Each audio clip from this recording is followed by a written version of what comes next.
Assalamualaikum warahmatullahi wabarakatuh. Halo anak-anak hebat, apa kabar kalian hari ini? Alhamdulillah, luar biasa, Allahu Akbar. Nah anak-anak, video kali ini adalah untuk kamu yang kelas 6. Materi yang akan kita bahas adalah tema 1, yaitu selamatkan makhluk hidup. Subtema 1, tumbuhan sahabatku, dan pembelajaran kedua.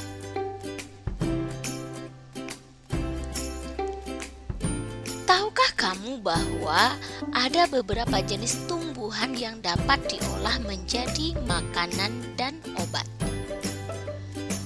Nah, jika kamu belum tahu, marilah kita cari tahu informasinya sebagai berikut. Perhatikan gambar. Setelah kamu perhatikan gambar, apakah kamu tahu apakah nama tumbuhan tersebut?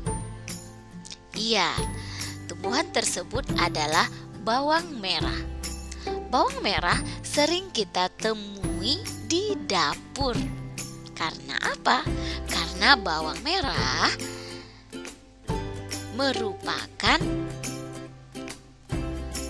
tumbuhan yang sering digunakan oleh ibu kita atau ibu kalian sebagai bahan untuk memasak. Di Asia Tenggara banyak tumbuhan yang dimanfaatkan untuk bahan makanan. Namun di antaranya banyak juga yang dimanfaatkan sebagai obat. Asia Tenggara sebagai wilayah tropis memungkinkan banyak tumbuhan yang bisa hidup dengan subur. Oleh karena itu, masyarakatnya banyak bercocok tanam untuk memanfaatkan kesuburan tanahnya. Bawang merah sering kita jumpai di dapur masyarakat Indonesia. Selain dipakai untuk bumbu, bawang merah juga dimanfaatkan untuk mengobati beberapa penyakit. Bawang merah dapat hidup di daerah Asia Tenggara. Masyarakat Indonesia, Malaysia, Thailand, dan Filipina adalah pengguna bawang merah terbesar di Asia Tenggara. Di hari libur, Lani dan teman-temannya merencanakan untuk berkumpul di rumah Edo. Mereka berencana membuat minuman dari jahe. Ya, mereka akan mengolah jahe menjadi minuman sehat dan segar.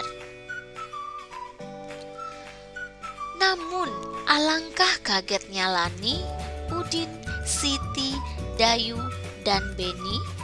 Ternyata Edo sedang sakit. Ia batuk dan demam.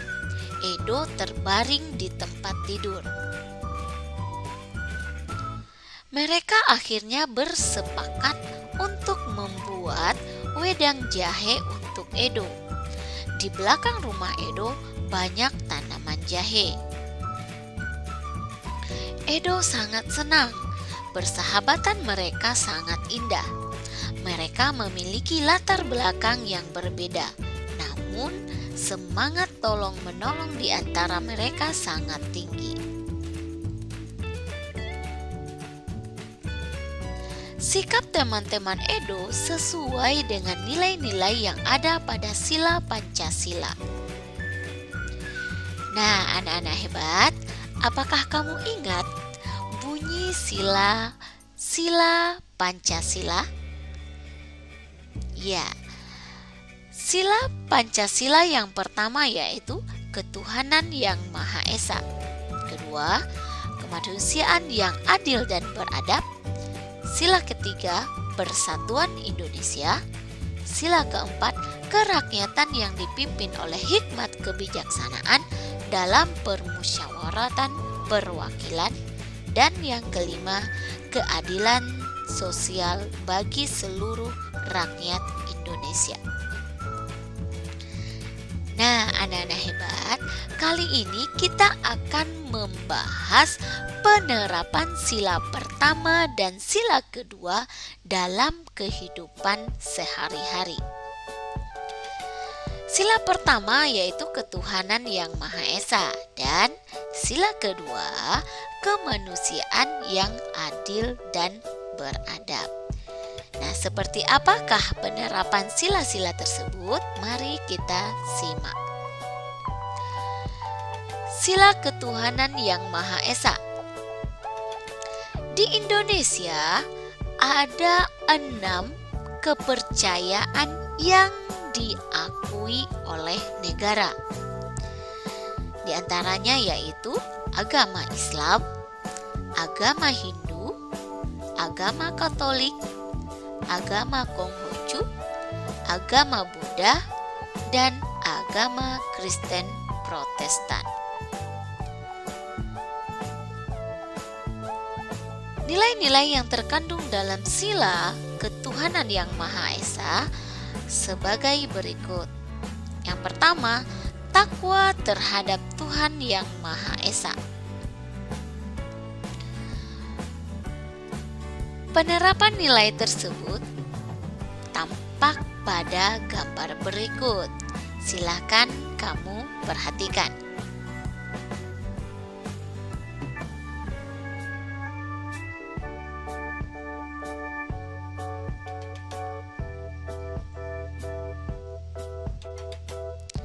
Yang kedua, yaitu toleransi dan penghormatan kepada agama atau kepercayaan orang lain. Contoh sifatnya dapat tercermin pada gambar berikut. Nah, pada gambar, sikap masyarakat saling menghormati walaupun mereka berbeda kepercayaan.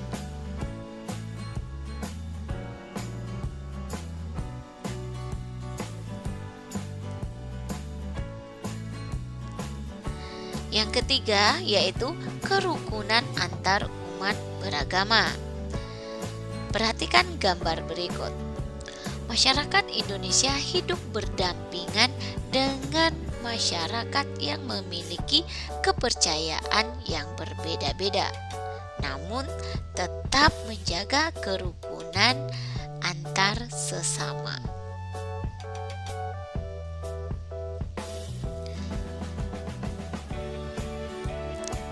Merawat tanaman yang ada di lingkungan sekitar kita merupakan salah satu cara kita bersyukur kepada Tuhan yang Maha Esa. Jadi, sikap ini termasuk kepada pengamalan sila pertama Pancasila. Nah, anak-anak hebat, apakah kalian sudah merawat tanaman yang ada di lingkungan sekitar kalian? Sebagai manusia yang selalu mendapatkan manfaat dari tumbuhan, kamu berkewajiban untuk menjaga kelestarian tumbuhan yang ada di lingkungan hidup kalian. Sila kedua yaitu kemanusiaan yang adil dan beradab. Penerapan sila kedua Pancasila dalam kehidupan sehari-hari adalah sebagai berikut. Yang pertama, yaitu persamaan derajat. Perhatikan gambar.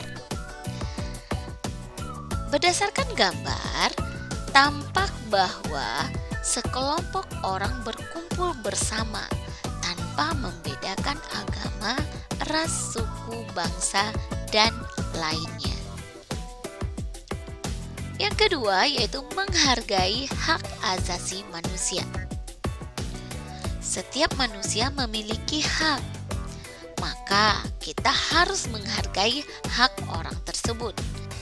Hak setiap orang diantaranya yaitu hak untuk mendapatkan pendidikan, sama seperti kalian yang sedang belajar.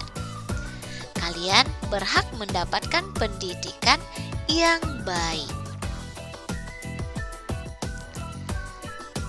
Selain itu, penerapan sila kedua Pancasila dalam kehidupan sehari-hari yaitu solidaritas antar sesama manusia. Seperti apa sikapnya? Mari kita lihat gambar berikut. Sesama manusia saling tolong-menolong. Nah, pada gambar tampak bahwa beberapa orang membantu masyarakat lainnya yang sedang terkena bencana banjir. Pada gambar tampak beberapa anak menjenguk temannya yang sedang sakit. Nah, gambar berikutnya yaitu dua orang anak yang sedang membantu temannya yang sedang jatuh dari motor. Berikutnya yaitu dua orang siswa membantu menyeberangi seorang kakek-kakek di jalan raya. Nah, yang terakhir adalah perdamaian. Bagaimana sikap tersebut? Kita perhatikan.